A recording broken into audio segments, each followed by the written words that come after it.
Hi friends, నేను మీ నషరుద్దీన్. ఈరోజు మనం ఈటీవీ విన్లో స్ట్రీమింగ్ అవుతున్న శర్మ అండ్ అమ్మాని కామెడీ క్రైమ్ మూవీ గురించి తెలుసుకుందాం. ఈ మూవీలో డైరెక్టర్ దగ్గర నుంచి ఆల్మోస్ట్ నటీనటులందరూ కొత్తవారు అవటం విశేషము. అలానే ధన్య బాలకృష్ణ మాత్రమే మనకు తెలిసిన యాక్టర్. ఈ శర్మ అండ్ అంబానీ మూవీ ఎలా ఉంది అంటే, కొత్త డైరెక్టర్ కొత్తగా తీయాలని రెగ్యులర్ ఫార్మాట్లోనే వైవిధ్యంగా కొంత కొత్తగా ట్రై చేశాడు అని చెప్పాలి.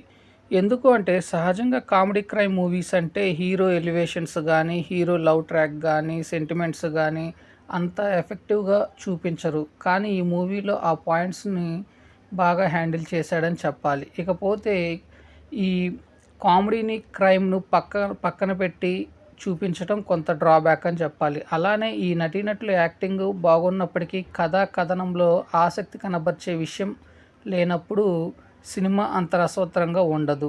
మరియు మనందరికీ తెలిసిన ఒకే ఒక్క యాక్టర్ అయిన ధన్య బాలకృష్ణ రన్ టైం కూడా చాలా తక్కువ. అలానే మొదట్లో క్రైమ్ మర్డర్ సీన్తోనే సినిమా పాయింట్ అర్థమవటము కూడా ఈ సినిమాకి కొంత డ్రాబ్యాక్ అని చెప్పాలి. ఇకపోతే ఈ రెగ్యులర్ ఫార్మాట్కు కొంత విరుద్ధంగా ఈ సినిమా చూస్తున్న ప్రేక్షకుడికి కొంత అవగాహన అనేది ఉంటుంది.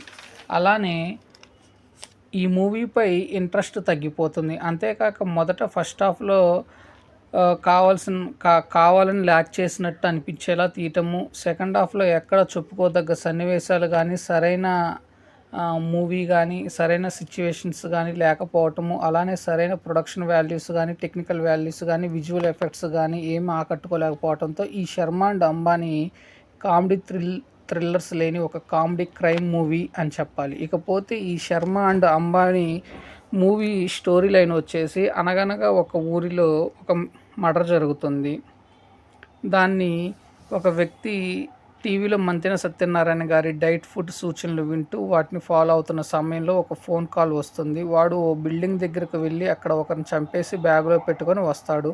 మరో చోట నెల్లూరులో ఆయుర్వేద డాక్టర్ శర్మ అద్దె కూడా కట్టలేని స్థితిలో ఉంటాడు. ఆయన ఉన్నంతలో కస్టమర్స్తో మంచిగా ఉంటూ జీవితం అనే బండిని లాగుతూ ఉంటాడు. అతనికి ఒక గర్ల్ ఫ్రెండ్, ఆమెతో చిలిపి తగువులు. అతని షాప్ దగ్గరే పగలు షూ క్లీన్ చేస్తూ రాత్రులు రోడ్డుపై పడుకునే ఒక క్యారెక్టర్ అంబానీకి ఒకరోజు అయినా రిచ్గా బతకాలనే తీరని జీవిత కల కోరిక. వీళ్ళిద్దరూ మంచి ఫ్రెండ్స్. ఇక ఒకరోజు అంబానీకి వజ్రాలు ఉన్న చిన్న సంచి దొరుకుతుంది. అది చూసిన అంబానీ షాక్ అవుతాడు. తేరుకొని ఫ్రెండ్ శర్మకి కాల్ చేసి చెప్తాడు. ఆ సంచిలో తీసుకొని వెళ్తాడు. ఆ వజ్రాలు చూసిన శర్మ అవి నిజమైన వజ్రాలు కాదని చెప్పేసి వెళ్తాడు. అయితే మరుసటి రోజు అంబానీ దగ్గరకి కొంతమంది రౌడీలు వచ్చి ఆ వజ్రాల గురించి ఎంక్వైరీ చేస్తుంటే అప్పుడు అవి నిజమైన వజ్రాలని అర్థమవుతుంది. దాంతో వీళ్ళిద్దరూ కలిసి ఎవరికి తెలియకుండా ఆ వజ్రాలను అమ్మేసి జీవితంలో సెటిల్ అవ్వాలనుకుంటారు. కానీ వజ్రాల సంచి కోసం కొందరు రౌడీలు తిరుగుతూ ఉంటారు. ఆ క్రమంలో రకరకాల అనుకోని సంఘటనలు జరుగుతాయి. అవేమిటి, వజ్రాలను ఫ్రెండ్స్ ఇద్దరు అమ్మగలిగారా లేదా, చివరికి ఏమైందనేది ఈ cinema story. Thank you friends, నేను మీ నషరుద్దీన్.